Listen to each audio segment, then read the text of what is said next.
नमस्कार दोस्तों। हमारे एक साथी ने पूछा था कि कुछ ऐसे फंड बताएं जिससे हमको मंथली इनकम हो सके। तो जैसा कि आप लोग जानते हैं कि पिछले वीडियो में हमने SWP प्लान के बारे में बताया था। तो उनका सवाल था कि हम उस SWP प्लान में हमको यूनिट्स बेचने पड़ते हैं और जो है ऐसा प्लान बनाए जिसमें यूनिट ना बेचना पड़े और हमारा कैपिटल भी बढ़ता रहे। तो म्यूचुअल फंड में जैसा कि आप लोग जानते हैं कि सभी तरीके के प्रोडक्ट हैं। म्यूचुअल फंड में सारे जो भी आप चाहते हैं उस तरीके की इनकी बास्केट में सब कुछ रहता है। फिक्स इनकम के फंड है, हाइब्रिड फंड है, इक्विटी फंड है, इक्विटी में बहुत सारी वैरायटीज़ हैं और इसमें मल्टी एसेट फंड भी हैं। तो आज हमने सोचा कि उस एक फ़ंड के बारे में बात करेंगे, क्योंकि ज़्यादा फ़ंडों के बारे में बात करेंगे तो पूरी बात भी नहीं हो पाएगी और वीडियो भी लंबा हो जाएगा। तो आज कैनरा रेबेको इक्विटी हाइब्रिड फंड के बारे में बात करेंगे। इसको पहले बैलेंस फंड के नाम से जाना जाता है। तो बैलेंस शब्द इसमें इस्तेमाल होता है। तो इसमें चूंकि हाइब्रिड जब भी लगा होगा तो कम से कम एक से अधिक कोई एसेट क्लास होंगी। तो इसमें दो एसेट क्लास हैं। एग्रेसिव हाइब्रिड फंड है। एग्रेसिव इसलिए कि इसमें इक्विटी का पोर्शन 65% आपको मेंटेन ही करना पड़ता है फंड मैनेजर को। तो अब इस तरीके के फंड में आप देखें कि इक्विटी और डेट का कम्बिनेशन रहता है। इक्विटी से जो अच्छा रिटर्न मिल जाता है और ग्रोथ होती है, और डेट एक तरीके से साकर का काम करता है, एक कुशन का काम करता है कि जब बाजार में एक राउंड मतलब कंसोलिडेट मोड में बाजार होती है, कोई रिटर्न नहीं आ रहा होता, उस समय डेट से कुछ ना कुछ रिटर्न मिलता रहता है। दूसरा, यदि बाजार में कोई बड़ी गिरावट हो गई तो डेट से कम करके इक्विटी में पोर्शन बढ़ाया जा सकता है, और जब बाजार काफ़ी महंगा हो जाता है तो इक्विटी के पोर्शन को कम करके डेट में लाया जाए। लेकिन ध्यान रहे कि 65% इक्विटी इसमें मेंटेन करना पड़ता है, क्योंकि इसका जो टैक्सेशन है वो इक्विटी का है। तो इक्विटी के टैक्सेशन की वजह से इसमें 65% इक्विटी कंपलसरी है, वो रखना ही पड़ता है। तो ये प्रोडक्ट के फीचर हैं। इस प्रोडक्ट ने लगातार अच्छा रिटर्न दिया है और कैपिटल एप्रिसिएशन भी किया है। यदि ग्रोथ प्लान को देखें तो इस समय उसकी नेवी 301 रुपये हो गई है। मतलब 10 लाख रुपए को 3 करोड़ रुपए में बदल दिया है अब 23 सालों में। ये 17 मई 2000 को फंड आया था और तब से इस फंड ने अच्छा परफॉर्मेंस दिया है। और जो यदि IDCW मोड की बात करें तो पहले fund yearly dividend pay out करता था। अब ये 2015 के बाद से मंथली डिविडेंड पे आउट कर रहे हैं, जो लगातार कर रहे हैं।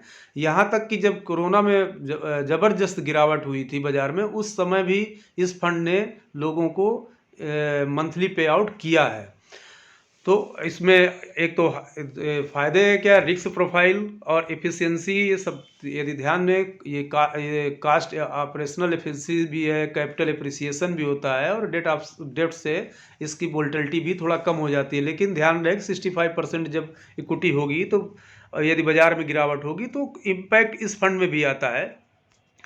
अब इस फंड में यदि लगातार देखें तो एक एवरेज देखें तो 70% तक की इक्विटी इस फंड ने मेंटेन किया है, और 70% की इक्विटी और 30% के डेट से इस फंड ने लगभग 15% से अधिक के CAGR से रिटर्न दिया है। ये किसी भी कैप में पैसा लगा सकते हैं, लेकिन मोस्टली ये सभी कैप में रहते हैं, large cap, mid cap, small cap में, लेकिन लार्ज कैप में इनका पोर्शन ज़्यादा रहता है। और किसी भी सेक्टर में इनका इन्वेस्टमेंट होता है। जैसे आप देखें बैंकिंग में 17%, IT में 6%, फाइनेंस में 5% से अधिक है, पेट्रोलियम प्रोडक्ट, ऑटोमोबाइल। तो इस तरीके सारी जो सेक्टर बड़े सेक्टर हैं उस सेक्टर में इनका एलोकेशन है। अब लगातार इस फंड ने अच्छा रिटर्न दिया जैसा कि आप देख रहे हैं। तो आप यदि इसका देखें तो मंथली जो है, यदि 10 लाख रुपए किसी ने इन्वेस्ट किया था जब NFO आया था, तो इस समय 10 लाख के बदले उसको हर महीने करीब 65,000 से अधिक का मंथली डिविडेंड आ रहा है। पिछले महीने तो 69,000 रुपये डिविडेंड आया है। और इस फंड की NAV 10 रुपये से बढ़ करके IDCW की NAV 95 रुपीज़ से अधिक है। तो यदि आप आज इस फंड से बाहर होना चाहें तो 10 लाख रुपए की वैल्यू 95 लाख है, और आपने लगभग इससे अधिक 1 करोड़ के आसपास इससे डिविडेंड पे आउट से पैसा प्राप्त कर लिया है। यदि आप इसमें कोई भी पैसा नहीं लिए होते तो जैसा हमने पहले ही बताया 10 लाख को 3 करोड़ में इस फंड ने बदल दिया है। तो 15% से अधिक के CAGR से फंड ने 30% डेट रख करके रिटर्न दिया है, जो काफ़ी अच्छा है। अब एक उदाहरण देखें कि इस फंड में यदि बाजार जब एक ऐसे फेस में भी आता है कि 2014 से 2016 के फेस में देखें तो सेंसेक्स में कोई रिटर्न नहीं था।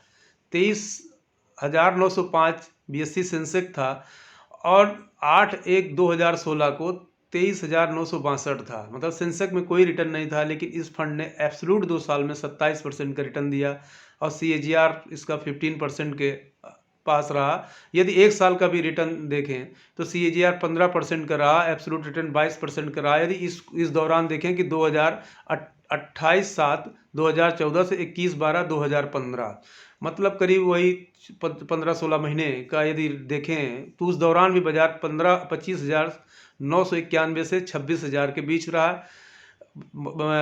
कोई बहुत ज़्यादा रिटर्न बाजार में नहीं था, लेकिन फिर भी इस फंड ने रिटर्न दिया और अक्सर ये देखा गया है कि निफ्टी 50 को इस फंड ने बीट ही किया है।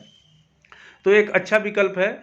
लेकिन जैसा कि आप लोग जानते हैं कि mutual fund investment subject to market risk, read all document carefully before investing. तो जब भी कोई भी म्यूचुअल फंड में आप इन्वेस्टमेंट करते हैं तो इस आपको पता होना चाहिए कि mutual fund subject to market risk है।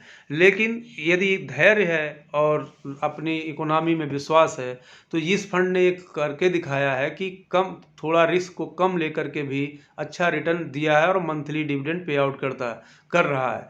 तो जो आप मंथली पे आउट कितना ज़रूरी है, ये जब आप रिटायर होते हैं और आपको अपने रोज़मर्रा के खर्चा पूरा करने के लिए एक रेगुलर इनकम होना बहुत ज़रूरी है। रेगुलर इनकम के दो ही साधन है। यदि म्यूचुअल फंड में आए तो SWP और IDCW है, और अथवा आप पोस्ट ऑफिस में MIS ले सकते हैं और बैंक में FD करके भी ले सकते हैं। तो और ये आपको मालूम होना चाहिए कि बैंक और पोस्ट ऑफिस में आपका कैपिटल नहीं बढ़ता है, ना आपका मंथली इनकम बढ़ती है। लगातार ब्याज दरें कम हो रही तो मंथली इनकम भी कम होती जाती है। लेकिन ये फंड एक ऐसा विकल्प देता है आपको कि यदि आप थोड़ा सा मार्केट को समझें और अपना धैर्य बना के रखें, एक लॉन्ग टर्म का होरिजन रखें, तो ये फंड आपको मंथली डिविडेंड भी प्रोवाइड करता है और साथ साथ आपका कैपिटल भी बढ़ाता है। और ये जैसा कि आप जानते हैं कि म्यूचुअल फंड में बहुत आसानी से अपने शेयर या नॉमिनी को पैसा ट्रांसफ़र किया जा सकता है, और यदि उस फंड में छेड़छाड़ न करें तो उनको भी ये रेगुलर इनकम मिलती रह सकती है। तो इस तरीके से आज की सीरीज़ में हम Canara Robeco equity hybrid fund के बारे में बात किया। अगले सीरीज में हम किसी दूसरे फंड के बारे में बात करेंगे। तो और भी कोई आपके सवाल हों, कुछ इस फंड के बारे में ज़्यादा जानकारी चाहिए तो आप कमेंट बॉक्स में लिख कर पूछ सकते हैं। हम आपके सवालों को लेने की कोशिश करेंगे। धन्यवाद दोस्तों।